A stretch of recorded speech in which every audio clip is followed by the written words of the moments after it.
All right, we got a handful on, and if anybody joins late, I'll try to make sure we circle back and help you guys out. So I want to kick things off and just say that the content that we're looking for from service side, we want it to be relatable to our audiences. You guys don't have to spend thousands of dollars on your camera equipment, okay? So I actually brought this with me. You guys that have been around for a while, you'll hear me talking about this, and I tell people to get this camera all the time. This is actually the 700 model, but if you can see it, it's a Canon Vixia, and it's the R700. I think the latest model the last couple of years is the 800, but it's an all-in-one little action camera. You flip it open, you got a screen that you can see what's going on, and it records in HD, okay? This camera is plenty for all that you have to do, and you can pick these up refurbished. I think the last I looked, Canon's website was, they were out of stock, but you can go to like eBay and get them for like 160 bucks. So there's no reason that it's not affordable to get into filming. Sitting right here, I got my iPhone. This is like 2 years old, and it's got the multiple cameras, okay? You can use your smartphone to get content. Big thing that I always tell you guys, and I'll continue to preach this, is that make sure when you record that you orient your phone sideways. And the reason is, if you look at the shape of your television or the shape of the computer that I'm sitting here, it's oriented, it's this size, okay? When you film vertically like you do for Snapchat, and then you take that content and try to put that in the TV format, then you have all that black on either side, all that spacing. So this is a great tool, and honestly, like, I don't care if you're Android or Apple, like it's just preference. But with these new cameras where they started packing in multiple lenses, and it looks so ridiculous, you know. But like having the ability to shoot wide angle stuff and swap to a tighter frame, that you can get so much more cinematic than you could before, okay? They make gimbals that you can put your cameras in now that you hold on to that steady your shots. And you can, a great brand is DJI. They make drones and things like that. So none of that stuff is completely necessary. But I just want to preface it that this is something that's very affordable to get into. For those of you that got into the Fourth Arrow webinar just the other day, and I don't know what it is off the top of my head, but I know that they gave a code out to you guys to get a discount on the camera arms. For whitetail hunting, whether you're in a blind, in a tree, somewhere, you need something to mount your camera to. Not everybody's got the luxury of having a cameraman, you know, and a cameraman, yeah, that you could freehand the shot, but you're going to get way better video by having it on an arm, okay? Common thing that I find in Fourth Arrow, I've seen that they offer fluid heads now, but a lot of these arms that you buy do not have that. In fact, I just ordered the Lone Wolf custom gear. It's called the Pocket Arm, and I just ordered that the other day. But you need to have something to connect your camera to the arm. And forgive me, I didn't bring an arm with me, but I think all you guys should know what that is. If you don't, I can help you out after the webinar. Okay, so this is a fluid head, and one that I recommend if you guys are in need of something is Manfrotto. They make one. I think it's the RC128. This one, it's called the Sirui, SIRUI. This is one I found on Amazon, and it's pretty nice. It's lightweight. It wasn't the cheapest, but it's so fluid in the movement. The Manfrotto is actually not a true fluid head. And when I say fluid, there's actually a chamber inside here that has fluid and that allows to get that buttery smooth movement for your camera, okay? To make a more cinematic shot. Because when you're filming, you got to remember, especially when you're hunting and you're filming the whitetail or whatever you're after, and we really focus on this year, especially the whitetail film, you don't get a chance to redo it. So you want that to be as buttery smooth as you can, okay? Otherwise, you have people watching it and you're jerking all over the place and you're zooming out like crazy.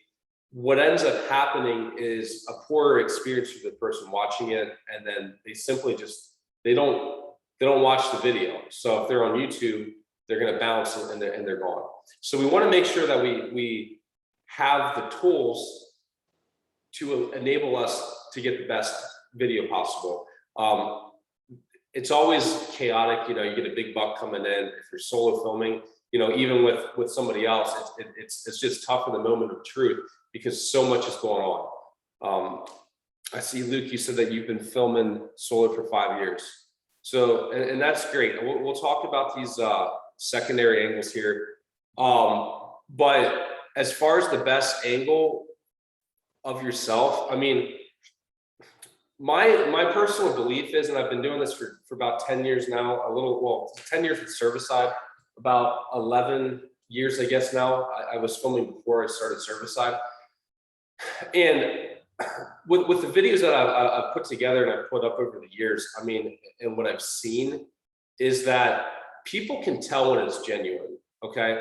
Everybody knows you're gonna clip into your bow and pull back, all right? And what happens is a lot of times as a filmmaker, we go with what we've always seen, okay? So we've all grown up to see the Real Tree or the Primos videos and things like that. And it tends to be the same kind of script. They have a professional cameraman, you know, they're doing the same shot where somebody's stepping in the mud puddle and you're climbing up the stand and all that. But when you're solo filming, it's not always something that you can expect to get that. So like personally, I don't really care about showing clipping in, pulling back. Like somebody can tell if you whip the camera around and you're getting it steady and you can hear like you're breathing heavy and you can hear that bow just come back to full anchor. And that's the kind of stuff that gets great views when it's really like just raw, pure content. And you know, and it's funny because I'm telling you guys, I want you guys to do this cinematic thing. If you're using your phone, hold it sideways. But we've all seen the crazy viral videos on Facebook, and it's not necessarily hunting related, but where they're just vertical, and it's just the content that really is what matters. We're not always going to have the best content, because the best content really that we're going to get as a videographer, an outdoor videographer, is that moment of truth where it's the shot. Okay, so the camera arm is going to enable you to get that shot in frame. Okay, and tonight I'm going to talk a lot about solo filming because it's much more challenging. If you have somebody there to help film you, like we just want to make sure that they're getting the proper shots. And we're gonna cover all that stuff tonight. But when you're solo filming, it's really crucial and critical to have your camera arm. You know, so your camera's on top of there, whether you're using a camera like this or a bigger one. I'll see guys, and I was one of these guys, okay, so don't get me wrong, but I'll see guys that'll go out and they'll buy a nice DSLR and they'll want to get that cinematic hunting footage. And what ends up happening is it is really hard to rack a focus on a DSLR lens or trust the autofocus compared to a camcorder. Like I would not recommend, especially if you're new to this, jumping into a DSLR. At one point, I was running a product that Campbell Cameras offered, and I don't know if they still offer it, but it clipped on the top of your fluid head, and there was a bridge that went across, and then you could mount your camera and your DSLR. I was running a much bigger fluid head to take the weight, a much bigger arm, and next thing you know, you're dragging all this junk in, and you start to question for what. So if your goal is to get the cinematic stuff, I'm not gonna tell you not to do that, but I'm gonna tell you, like for service side and what we're looking for, you don't have to do that, okay? I want you guys to get us pure content. I want to get the shot on film the best as possible because people do want to see that, all right? YouTube has reached back and slapped everybody and said, don't show that, that's the devil, we're not gonna monetize you. So the beautiful thing about being a part of service side is that we monetize ourselves because you guys are paying to be part of the club. That's the reality. So we can afford, for those of you that get the content, to pay you guys. So I don't care what YouTube does, you know, as long as they let us put the stuff on the platform, we'll put it on there, but they're not going to pay us anything. And that's the reality. So you guys should be glad that you know, aside from all the other perks that there is with service side, and that's a whole other combo, but you have a place to plug your information in. So your content in.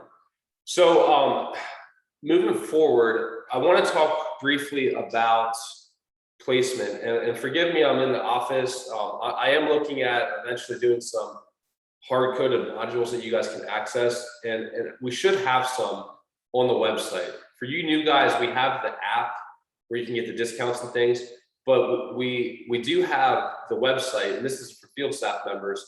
I have some of this content hard-coded. If you need access to that or have trouble with that, just let me know.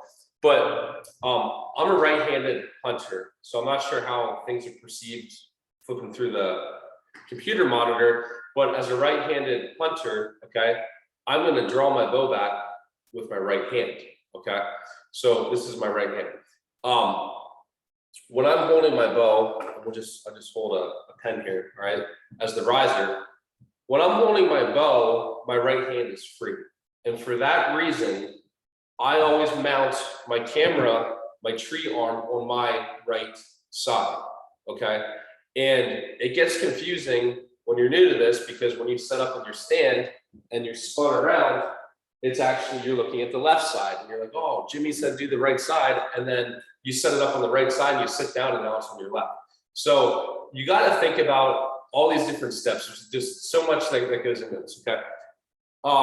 When you set that up, I always like to tuck the camera arm in close to my waist, okay? And the reason is when I'm hunting, I get buck fever pretty bad, all right? And I guess that's why I love to hunt so much, but I get buck fever bad. I want to be sitting down. So when I'm sitting down, I don't have to worry about my knees shaking, because that's what happens when a nice buck comes in, okay? And I try to sit as much as possible. I've shot several deer actually sitting down, but I keep my arm tucked in as tight to my waist as I can, because you have limited reach. That lone wolf pocket arm I just got, it's going to be even shorter, but I just wanted something really lightweight. I have 4th Hour products. They're great. And I don't care what product you have. I saw Brennan said he made one for $35, and that's great. You just want to make sure you have a solid arm and you can get that mobility, and you can make it as cinematic as possible, because the limiting variable is yourself. It's going to always be us, because none of us do this full time. This is not our career. And the limiting factor is going to be what we're able to do. And you have a subject that is your deer that is not scripted. You're trying to get that deer into your shooting lane and run an arm. So the more that you can have control of that, the better it's going to be, because it's not going to be perfect. And we recognize that, okay? So tuck it in tight here. That way, when you're sitting there with your bow, you hold on to your bow with your hand. And once you have the camera where you need it, remember this: when in doubt, zoom out, okay? So when the camera is on that deer or in that shooting lane where you're anticipating the deer to step into, and you do your little or whatever you do, if you're at all in doubt, zoom out a little bit, because when you're looking at this little screen, right, it's tiny. That deer's going to seem tiny, but it's not as small as it looks on there. It's never going to be. Don't be afraid to zoom out. I'd rather be zoomed out so you can see how that deer reacts. And please use lighted knocks. It makes for a much more cinematic video. It makes for the recovery much better too, because when you're doing all this, you can always go back to the video and see that. These cameras, I mean, you're not going to likely pick up an arrow that doesn't have a lighted knock, unless you're getting the sunlight to catch the fletching just right.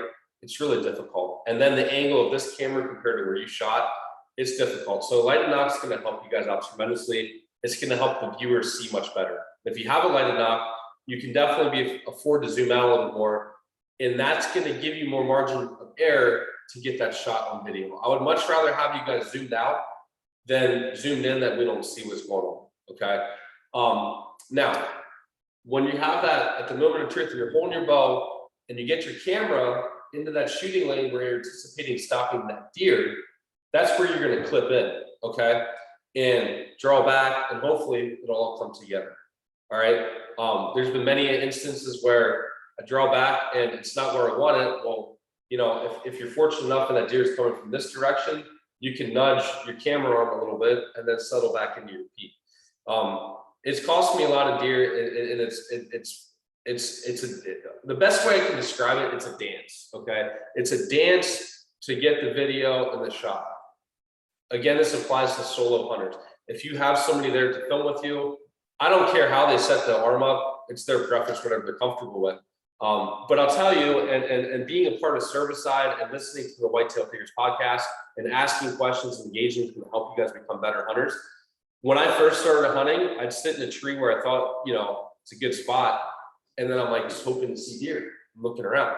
You know, this past year, the buck I shot in Pennsylvania, I sat on the ground with my back against a rock where I couldn't see anything behind me because I was specifically watching one spot, you know. And as you mature as a hunter, you know, hey, that wind's blowing my face, like I can forget what's behind here. So I know that's what's going on, right? When you're videoing, you want to try to set yourself up knowing, okay, the highest chance of this deer is coming this way. So if you have somebody filming for you, they should be tucked in and out of the way where they can plan on filming that area. It doesn't always happen that way, but you know, just trying to set up and anticipate that is going to make things way better. Because all the time we get guys who are like, oh, I couldn't get the shot on video. The deer came in from the opposite direction. XYZ happened. I double punched the record button. Let me tell you what that means. Double punch record happens all the time. You get excited, you open your camera up. Sorry on the battery to put it on here, but the record button's this big old shiny knob there, right? And guys will get excited and they'll hit record and see it's not recording because there's like a split-second delay, and they'll hit it again, and then they won't realize that the whole time that they weren't filming. Or they'll turn it on record, and then they'll think they're not recording, or they'll hit it again, and they don't get video. Okay, so getting back to who said that? It was Luke. Two angles can really help you in that situation. So if you have a Tacticam, you can get a Tacticam with a wide angle. You can run a GoPro. You can go to Amazon and buy a knockoff camera that's wide angle, and it'll do just fine as well. Make sure it's 1080. The nice thing about these new GoPros that are shooting, like, I think they're up to like 8K, the resolution, we can crop that down and enhance, blow up that image without pixelating it to produce a 1080 HD video. That's one nice thing. But secondary camera angle, I mean, ideally, you can put that, anticipating this is where stuff's going to happen, you can put that up on the tree above you. So it'll catch what you're doing. And then we can show all that stuff if we want to. But let's just say you mess up and, you know, you're set up for a deer coming over this with your camera, and you're clipped in, and the deer is walking by, and you have no way to get that, to nudge that camera over. I mean, you don't have to let that deer pass because you want to get a video, okay? And I've done that. I've lost deer over that and let them go. It's just kind of foolish though. Like, don't forget what you're out there for too, you know. That secondary camera, that could be your saving grace to show, because you had footage of that deer and then all of a sudden you missed it, but we can splice that in, and we can edit that. Or next week when I do the editing podcast, I can talk about that, but that can help save and salvage your video. Because at the end of the day, with these videos, guys, what you want to do is tell a story. Your job is to tell a story, all right? I want you guys to tell the Service Side story as well, because the bigger picture of Service Side is what we have right here. We got 16 guys right here from all over the country, all right? That's what this whole community is about, okay? And it's about networking, and it's about showing our heritage and documenting that so we can carry on these traditions. Because when we get new guys that want to get into hunting, they're going to go to YouTube, or they're going to go places and ask about that. And we want to show that. We want to show that in these videos. Okay, I want you guys to talk about on the video, when you get set up, who you are, you know, what your name is, where you're hunting, and tell everybody why you joined service. All right. It's a plug for us, but it's about the community. All right. And I want you guys, sincerely want you guys to do that. And that is part of the rubric with what we're looking for. Whether you're wearing a hat or a shirt, or you're just talking about it, it doesn't matter. But I want to hear, and I want to hear your story too. Why did you join? You know, what has the company done for you? Is the hunt that you're filming something that was made possible by a hunt swap or an opportunity that opened up through a connection that you made? Talk about that, okay? The other big thing that I want to show too, aside from just the entertaining aspect, all right, and this is what YouTube hates. YouTube hates seeing the blood and the guts and all that stuff. Hey, it's a blood sport. It's part of the hunt, okay? But I do want you guys to take it a step further, because YouTube's one of the most visited websites in the world. And maybe it's the most, I don't know, Facebook, YouTube, they're all up there, right? But just billions and billions and billions of hits. And people are going there for two reasons: for entertainment and for education. And I want you guys to entertain, but really, and it's no offense, but if you shoot a 10-point buck, you know, and you're excited, people get excited, but the reality is they want that for themselves too. So give them some education.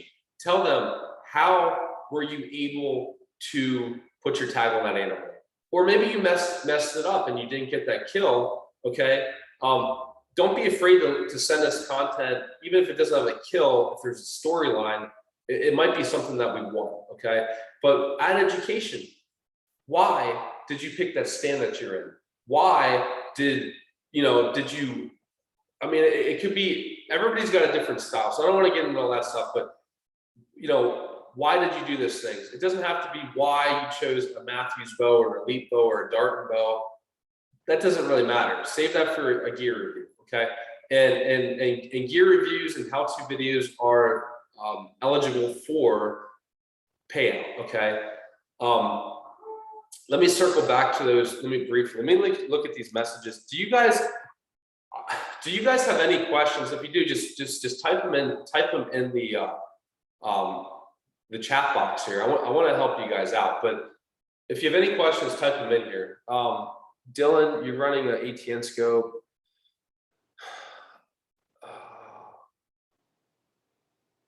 Yeah, you can run. I mean, you could run the ATN scope, Dylan. The big thing I want you guys to understand, okay, is, and those scope things are pretty cool. And I've seen like a lot of these like cool coyote videos and stuff. And the ones that seem to get a lot of attention are ones where it's really cool shot. Or, you know, somebody shared one recently. There was two coyotes going after a buck. I think it was a Drury guy. A Drury guy had the video, and he actually shot these two coyotes. And I wouldn't be surprised if that buck had terminal damage, because once they're starting to eat the butt out, man, it's just bad. But that kind of stuff will get traction. But okay, so you got a little bit of entertainment value there, but like, where's the education? Where's the backstory?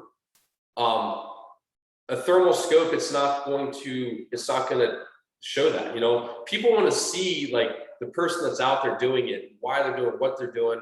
They're going to be looking at what kind of gear they're wearing, all these different things. Okay, so you don't have to make I was going to say like a NASCAR, you know, presentation of, I'd like to thank my sponsors. You know, if you want to wear your Sika gear, or if you want to wear, just a service-side T-shirt that's not even camo, like, you don't have to sit there and explain it. You see it in the video. All right.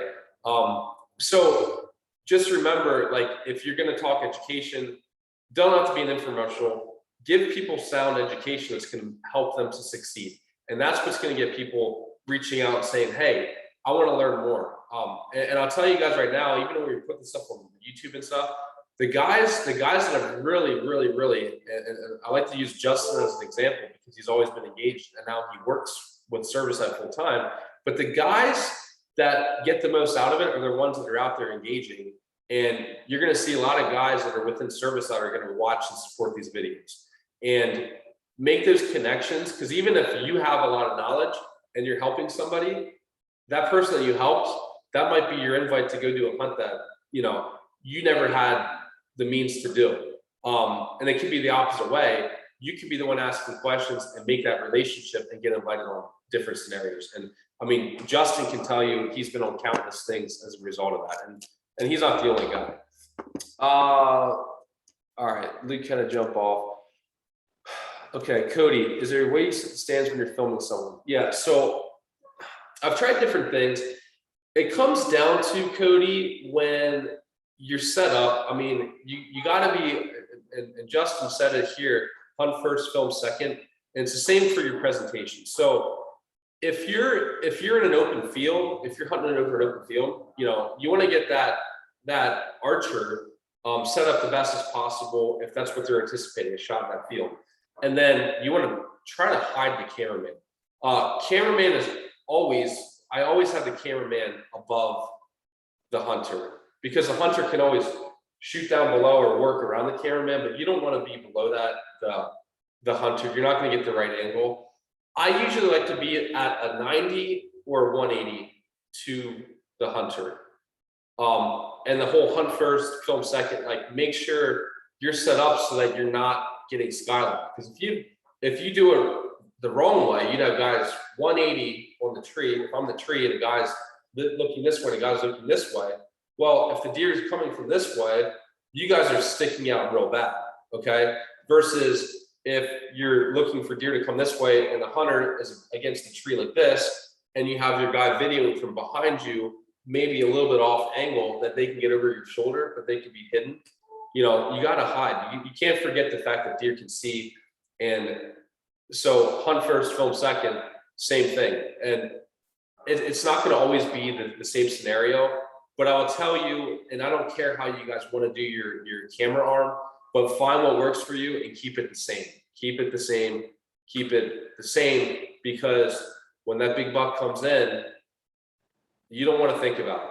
You want to think about it, okay? Practice when you see squirrels and stuff, practice filming. Doesn't mean I want you to send all the squirrel footage in there either, okay? And that makes for some decent B-roll sometimes, but you know, let's keep on the task of what we're trying to do, but don't be afraid to practice and follow animals and things like that.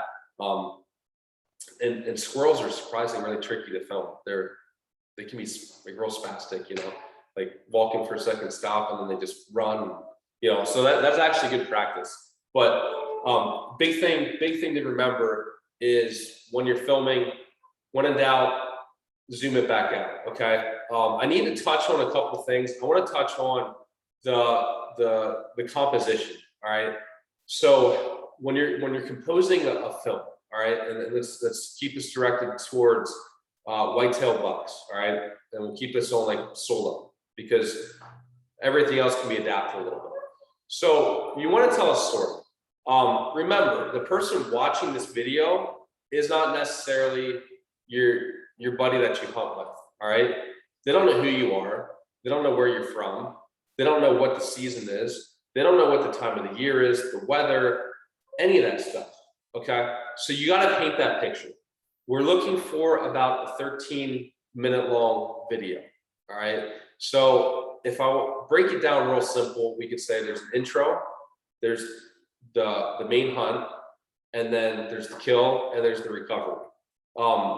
If you just go off those basic things, you're going to do pretty well, all right?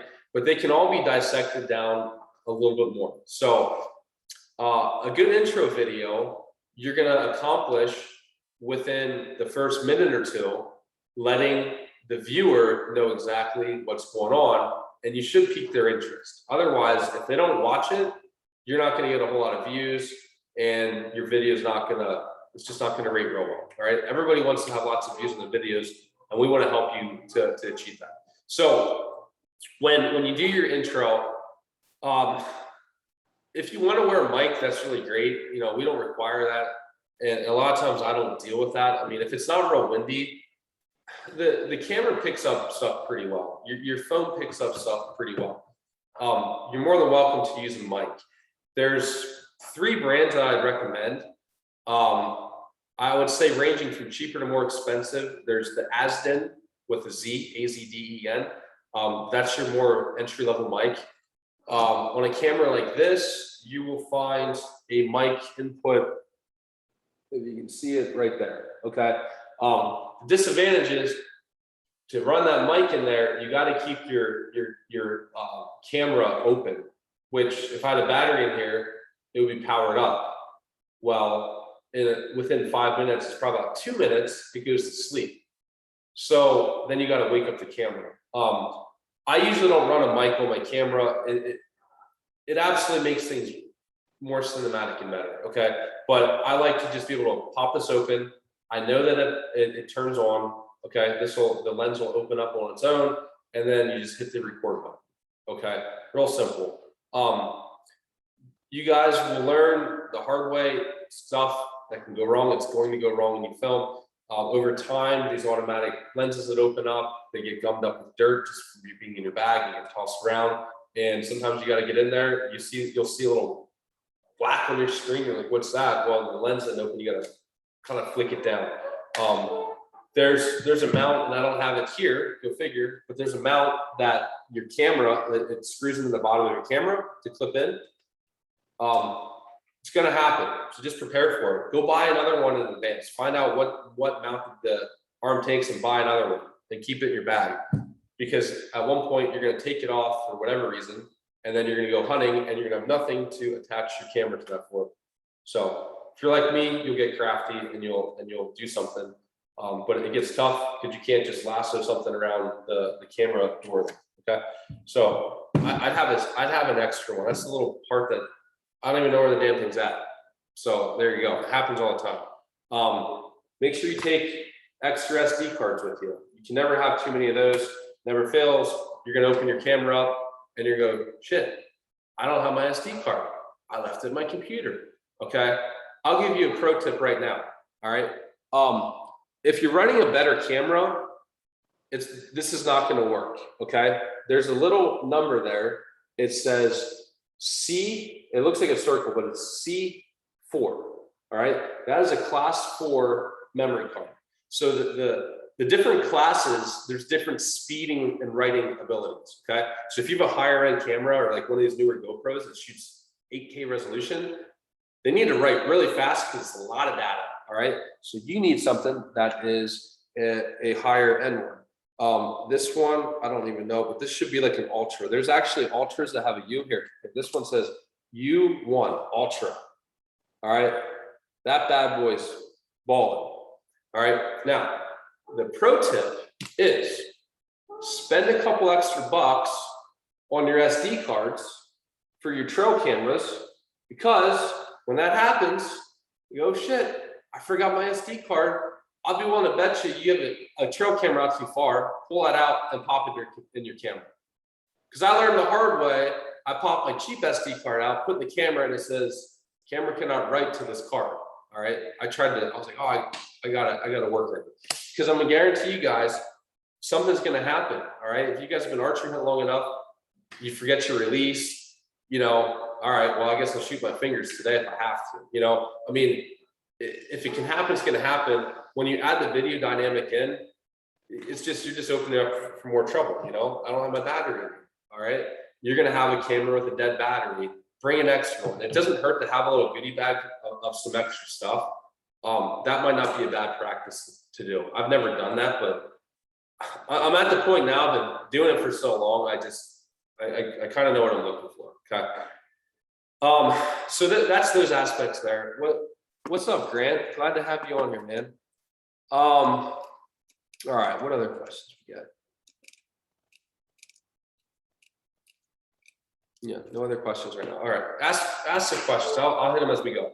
So for your primary hunt though, all right, we want to get your story. So I am not going to script you guys. I don't want this to be scripted. Maybe next year, if it's too all over the place, we'll make you guys script it. But like, I want consistency, because the goal is that your video will qualify for Deer Slayer TV, and we'll get these videos edited up to launch next fall. That's my goal. Okay, but with the content that you guys give me, I want it to be yours. You guys are the artists. You guys are the creator. That being said, you guys can use your content for whatever you want. Okay, And if you want to use your own content and not have the service side portion in there, like I don't care what you guys do, right? It's your content. But what you give to us that we're going to put up on YouTube and we're going to pay you for, I have some ground rules, okay? So that's where I want you guys, and you guys have to be ethical. You got to do stuff legally, all right? That's not even a question. But do your intro. Tell us who you are, all right? Get that information. Tell us why you joined service side, okay? And you don't have to sit there like a robot and say, hi, I'm Jimmy McKinney. I founded service side and I like to kill bucks. Like, cool. All right, we get that. Jimmy, where are you hunting? Why are you hunting there? What's the weather like? How's your season been going? Like, let's hear that. All right. So you can get creative with that. You could do a voiceover. All right. You could do a voiceover where you're talking, and in the edit, you're actually, you might be like, hey, I'm Jimmy. And then the camera can start panning around to where you're getting out of the truck, or you're walking in and you're doing that voiceover. You can get creative with that. But like, tell us like the who, the where, the what, the why. That's going to fill in the blank for the viewer, because like I said, they're not your hunting buddy. All right. So give them that information, get them interested, throw something in there that's going to get them interested to watch your hunt. And it's going to help you get more views. Like I said, everybody wants more views, right? So when you see something cool that happens, and maybe the only thing you saw was a squirrel, right? All right, then record it and add that to your hunt. But maybe you had 6 other hunts playing cat and mouse with this buck, and you have some trail camera videos or pictures. Include that in there. Tell the story. Show the cat and mouse. Show a deer stomping in the distance that you couldn't tell what it was quite, or the 6 doe that walked by that you passed up because you don't want to spook them that you're hunting. How you're doing a different approach. Show your frustrations. Show that you're human. All right. The worst thing that I want is you guys to send me 20-minute video of like the camera just sitting there and just all you hear is crickets in the background. Like, nobody's gonna watch that. They're gonna fast forward, and then it's like, what did that give them? Okay, maybe they got to see a kill shot at the end, but what did that really give them? So just think about that. So think about all those dynamics. We want to tell a story. We want to educate. We want to inspire. All right, and I want you guys to tell the service side story. You put that all together. All right, you get that content. You're gonna get paid, and we've raised it. When I first started doing this field staff thing, I didn't know how crazy it was going to get with content coming in. There was $100 we offered. All right.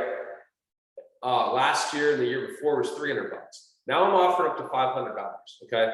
And that is if you do the editing and everything else. If you don't edit it, if you get us everything that we need, it's still worth $300. I want you guys to succeed because we want content. That's going to help service side grow. That's going to help our mission grow. It's going to help everything. Okay. That's my goal. All right. And if you don't get us content, and you film and you strike out, we're here to help you, and we're here to empower you, and we're here to give you skills to do better, and make sure you engage with guys and take advantage of the club and what we have to offer, not just the discounts, the hunt swaps, the events, the community. Okay. Dylan just asked, some voice over audio sounds like you're talking in a long hallway. The editing app I use can convert video and audio sound cleaner. It's called Splice. There you go. And yeah, right now, the room that I'm in, it probably does sound like really pingy because I'm talking to my computer and we don't have this place fully furnished yet. So it is super pingy, but good tip. I'll check that Splice out, Dylan. Thank you for that. Yeah, so you got your intro and then the filler content. The filler content is what we call B-roll, the letter B, okay? A-roll is your main stuff, B is secondary, all right? So with the B-roll, that could be your squirrel, or maybe you want to get patriotic, you got a bald eagle flying. I'd love to see that, maybe it's another hunter crashing your party. Show it, all right? But if the video doesn't tie everything together somehow, like it's not going to do us any good, all right? I'm expecting a lot of content coming from a lot of guys. I want you guys to use your head and say, okay, this is going to make a good video. This is going to tell the story. Try to capture as much as you can. All right. Maybe you're on your way to the spot and God forbid you hit a deer, you get a flat tire, or something crazy happens. Show it. We're all human and people want to see that we're human. People want to relate to stuff, but you gotta get that stuff. You gotta get it and then distribute it so we can make these videos. Okay. So get the intro, we got the B-roll, all right? And we're building up to the main event. And that's the kill. That's the 5 seconds that we can't make up. Okay. And maybe it's longer than that, but it can literally happen in 5 seconds. That's the part we can't make up. Everything else we can make up. You can make up your intro. You can make up a drone flight over where you're hunting. You can make up sitting there looking at your OnX maps. You can make up looking at your trail cam photos. You can make all that stuff up, but you can't make up the kill. Okay. And that's where part of the rubric, shot's gotta be on video. It's gotta be, all right? Now, I say that, and I really don't mean that, because if we can tell, like, something happened in the moment, it got off frame, whatever, and everything else is there, I still want it, all right? Like, I'm not trying to be a dick, but I don't want you guys to submit a video where it's like, what's up, I'm Jimmy, I'm gonna hop my truck and see what happens, and then all of a sudden you're like, oh man, I don't know what happened to my camera, but here's the recovery. Like, no, you didn't give us any education, you didn't show what happened.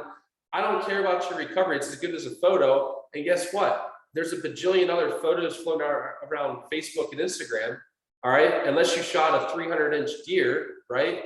Like, I'm sorry, it's just not really helping the situation. And yeah, like, I'll celebrate that with you, but for what we're trying to produce for content, it's just not gonna do it, all right? So yeah, I mean, if you get something really unique and you don't have anything except for like a recovery, well, we might want that, all right? But for the vast majority of it, you got to tell that story. We want to see this kill shot, all right? And then we have the recovery, all right? So once you kill that animal, all right? And I'm saying that loosely, kill. I mean, take that however you want, you know, harvest, kill. But it's a blood sport, right? Let's be professional how we do the tracking, all right? If you guys made a bad shot, like I said earlier, use your light enough. If you made a bad shot, own it, because you're not going to hide that. Don't say you smoked them when I went through time quarter, all right? I made a bad shot. I'm going to sit here, and we're going to back out, and we're going to get a tracking dog, all right? That's what I just did. I have my video from Ohio from 2 years ago. We're going to get a dog, and we're going to go back in. And we're going to back out. We're going to go back in tomorrow. It's cold out. But explain why you're doing it. Because remember, you're educating people. They're coming to YouTube for education and inspiration. So own it, all right? If it's a great shot, you smoked and you saw them go down, dude, celebrate, fist pumps, that's awesome, right? It's okay to celebrate, but make sure you pay respect to the animal, all right?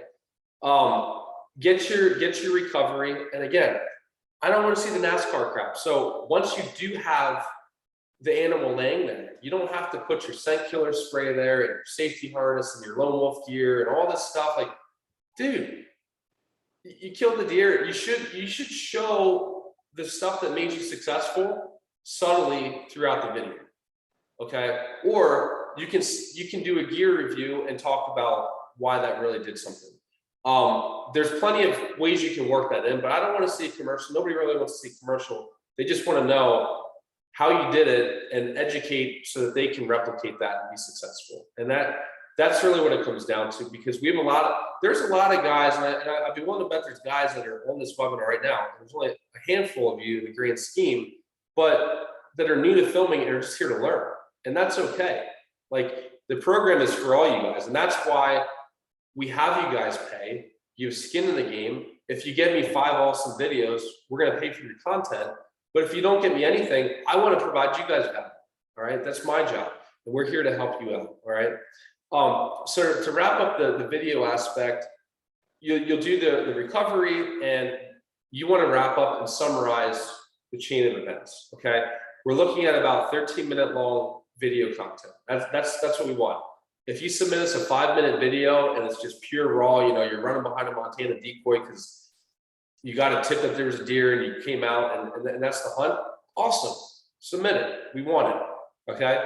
If you have a 25-minute video and it's full of action for 25 minutes, awesome. But I know from doing this a long time and being around things and the metrics, around 13 minutes, it's a pretty good number because we want to hit that. We want to intro, we want, you know, the how, the why, the setup, the B-roll, the actual main event, the kill, the recovery. It's going to take a couple minutes for each of those things. But don't force it. Don't make things prolonged. Don't make things, just don't force it. I mean, that's really the best way to say it. We want this to be as like pure as possible. We want this to be stuff that people go, I can relate to that. That's what's different about our brand, Service Side, than a lot of the junk you see on TV, you know, where it's just, it is a commercial. They're hunting in places that they are fair chase, but they're unrealistic because you're in a ranch in Texas where once that deer leaves, it's a desert. Once they leave that property, put up some low fence. But yeah, but why would you ever leave, you know? We want to be relatable, okay? So let's be relatable in these videos. John, what if I kill my buck? Could you film my buddy hunt and send it to you? Yeah, dude. I mean, that's fine to do that, you know. But if you were here from the beginning, like, just make sure you're telling the story. You know, why are you part of Service Side? Your buddy. And I would encourage, like, if you have a buddy that wants to do that, like, dude, tell them to join. They can join the hunt club. It's $40.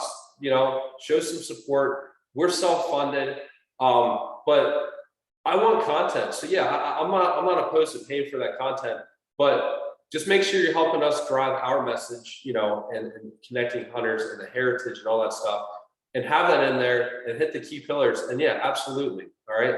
Or, you know, throw a Service Side hat on them. You know, we want to have some branding of our own in these videos. Yeah, there you go, Dylan. I mean, I think that's the sweet spot, 12 to 15. That's what I said, 13 minutes, just right there. And realistically, not everything's going to work out that way, but that's what we want to see. Okay. And next week, I'm going to do a webinar about editing. I'm going to try to give you guys pointers. I want you guys to be successful. But on the flip side of that, and I'll cover this next week, if you're like, dude, like, I don't want to spend $2,200 on that 27-inch iMac that you guys are using over there, and, you know, or I don't know how to use Adobe Premiere Pro, or I don't want to spend the money on that. I'm going to answer all those questions. How you can do stuff a little bit on the budget, or how to upload and what we're looking for so you can still get paid for your content, and then we'll edit the rest. Okay, you'll be eligible for 300 instead of 500. And what I'm hoping for, and actually maybe I'll throw a plug out there. I know a lot of you guys aren't from this area, but we are going to be looking for someone in-house. I want at HQ that can help edit, run camera, and do all that stuff. So if you know anybody, we'll be looking for that. Until then, I'm going to be wearing my multiple hats with my wellness office and everything else, doing the editing. And I'm okay with that, but I'm anticipating you guys are flooding with a lot of content, and that's what we want. That's what's going to help us to grow. Okay. Any other questions? Awesome. Yeah, Dylan, if you got some insight, maybe you can reach out to me too before next week. As far as the hunting, I think that's pretty good on there. Briefly, just want to touch on the gear reviews and the how-tos. Okay, so, and I don't want to beat a dead horse here. And I don't remember who it was, and maybe you're on this call tonight, but I saw Torn was going through a gear review, and it was really nice. It had a really nice, there's a fireplace and a nice backdrop. It was good lighting. Everything was great. But when I looked at it, I'm like, what is he trying to show? Because it was basically a gear dump. And that's great. And kudos to get us the content. But you got to remember, these aren't your buddies watching this stuff. People that are going on YouTube to look up gear, they really want to know, what am I going to buy? And if you haven't really proven yourself and you just do a gear dump, it's hard to get that credibility. So, like, one of the videos that I had that did really well, I talked about this in the field staff meeting the other week, but right in my backyard, I did a comparison for Lone Wolf custom gear, different stands, and XOP, and then the original Lone Wolf. And that got a lot of views, okay? Because I was comparing like different products, even though they're under the same name pretty much. I was comparing different products. A good gear review should not be, you just took something out of the box and you're reviewing it, okay? You might want to do an unboxing video and get some content when you unbox it, but show that being used in the field, show how that's going to help hunters be more successful. And if you can tie those things in together, that's a great gear review. And I forget what the payouts are for that. I want to say it's like $100. I don't want to misquote that, but that's there for you guys too, especially you guys that, you know, financially, you're just trying to break even and pay for your membership. Like, hey guys, we want the content, but like for it to drive the needle for us and to get more views and subscribers, we're trying to grow our platform too. We want some good quality content. So just think, how is this helping somebody else out? There, Justin confirms $100 for how to. I guess Justin, how to and gear. So 50 for gear. Okay, got it.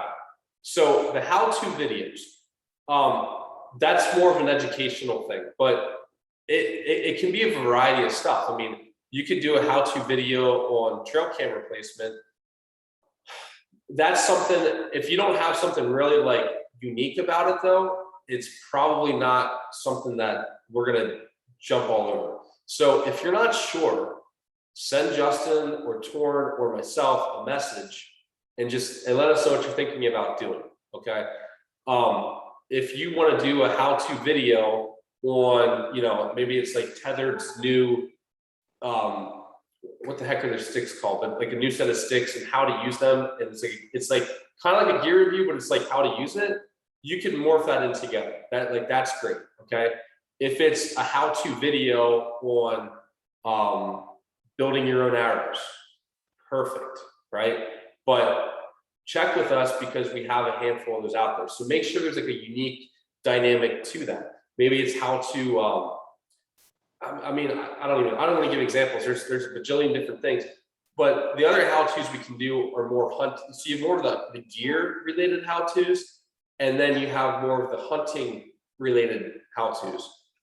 Maybe you want to do a how to set up a drive, and you get some cool like drone and aerial shots and set people up and how you would actually approach that and use the wind. Things like that. Maybe you're a houndsman and you want to show how to do that. The list can go on and on. I'd recommend though, just to save frustration for everybody, just check in with us first and then expect us to give some sort of constructive criticism. And you might knock it out of the park, but like, we're going to tell you like, hey, can you tweak this or that? Because we want to put quality stuff up. It reflects the company, it reflects the brand. I want to pay you guys for your content because listen, it makes life easier for me and Torn. You know, Justin doesn't get to link up with us as much living down south. So if we can get content from you guys, like we want that, we really do. So when we give constructive feedback, it's not us harping, it's that we want to make sure we have a good product for other people to see, okay? And I really encourage you guys to do that stuff. Any other questions here? Oh, great. Yes, the music thing. So guys, as far as the videos coming out this year, and I will tell you this. So we're trying to get content for Deer Slayer TV, which we're gonna ramp up next fall because I want to have all that stuff ready to go. Because the reality is people like to binge stuff. And if, you know, I got my calendar I'm looking at here. If in the second week in November, we have 15 guys get videos, and then we're trying to get this edited and put up, realistically, we wouldn't, even if I have my editor full time ready to go, we're not going to get this out until December. And now it's like people are losing steam because they've already hunted the rut. Now they're watching a rut hunt versus let's crank all these rut hunts from this fall out a month or two prior to that to get guys excited, to get them educated and ready to go and primed up. That's what we want to do. Okay. On the flip side of that, if you guys send me content where I'm like, dude, like it's not quite what we want for Deer Slayer TV, but we want to use it. I would like to get some stuff getting up on the YouTube. Okay. And where I'm going with that is to answer the question about music, we need to make sure that the music is royalty free. I've had so many times I've had really good content come in, but it's been overpowered by music that's just too loud. And once you submit a finished product like that, and if you're talking and the music's loud and we have that, it's all in one file. I can't separate your voice from the music and bump that and change that and tweak that, because maybe the system that you're listening to, or you have roommates and you're trying to be quiet and then you're not listening to it right. So like you bump the music up because you're not actually listening to a higher level, and then it's distorted. We can't tweak that. So like, if you have any doubts, don't, maybe you want to submit like 2 versions, or at least save a version, but don't put music on, okay? But if you have something that we're like, hey, we want to set this up for this year, it's got to be royalty free. What I'm going to be working on for you guys is a shared drive, and I do not have this set up yet, but to keep consistency for Deerslayer TV, and for you guys that want to edit your stuff, I'm working on getting and actually paying for more premium royalty-free music that you guys can use for these videos, okay? It's important to note, and I'll remind you guys once we get this set up, like you can't just take that and use it for your own thing, because when we buy royalty-free, what that means is we don't pay royalties to use that, but we have the license. So you can't just take that and use it for your own YouTube channel because you don't have the license for it. And it's not that I don't want to just hook you guys up with that, but I do want to have consistency.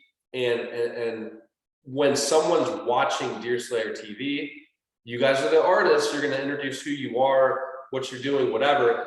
But for this year, I don't want that to be scripted. Be creative, just make sure you do it. But then the idea of talking about service side, the education, the inspiration, that should be consistent throughout the videos. That's why we have the rubric. It's not for me to be a jerk. The rubric's to have that consistency, and that's what we're basing on. I want to give everybody full amount for their stuff, but you gotta follow that. We want consistency, and then having the same music tracks that are royalty free. That's going to enable us to really tie things together, and that's my goal with that. Okay, so I don't have that ready yet, but a couple of you guys were talking about stuff that you can get your own. I'd encourage that. You can even go on YouTube. YouTube has a library you can download royalty free. But guys, don't be putting Jason Aldean on there and doing different stuff. And I say that being a hypocrite because you can go back on service-sized YouTube. I did that stuff early on, 8-9 years ago. I did, okay? And looking back, it's like laughable. And just don't do that though, because then, and they're gonna demonetize us anyway. I don't even care about that, but it's the copyright issue. And that's why we gotta worry about that. Yes, don't have it jammed, exactly. So guys, I wanted to keep this as tight to an hour as I could. I think we're right there. So please ask any questions. I'm glad to answer them. I hope this is helpful. If Justin, if these guys have questions, I do have those videos in the web modules. I just want to make sure they have access to that. They should. They're not on the platform at this point, I don't believe. But I do have some like in the field videos about that. We're going to be building on that more. But just know, once you hit that record button, there's no undoing it. There's no editing it. So be smooth, be fluid.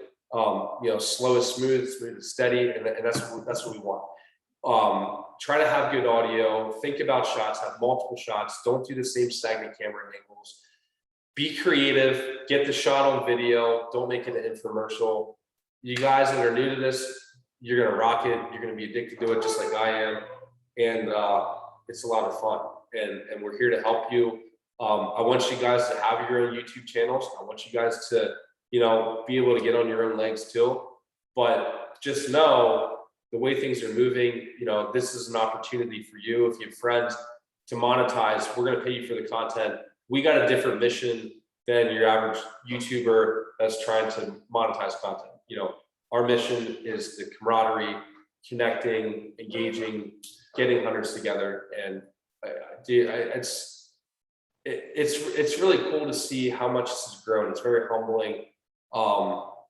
The connections that we've made, and I deeply thank you guys for being a part of this. So if there's no other questions, we're gonna wrap this up. You guys are welcome, and get active on the server side app. You can still use the Facebook group too, but that's the writing's on the walls, man. We're gonna have to do our own thing, and we're already ahead of the game. We're equipped. I'm glad to say that. So, all right, awesome. Thank you guys for hanging in there. I know I talked about a lot of stuff. Reach out to me, Justin, or Torrin if you have questions, and we'll go from there. Good luck hunting, guys.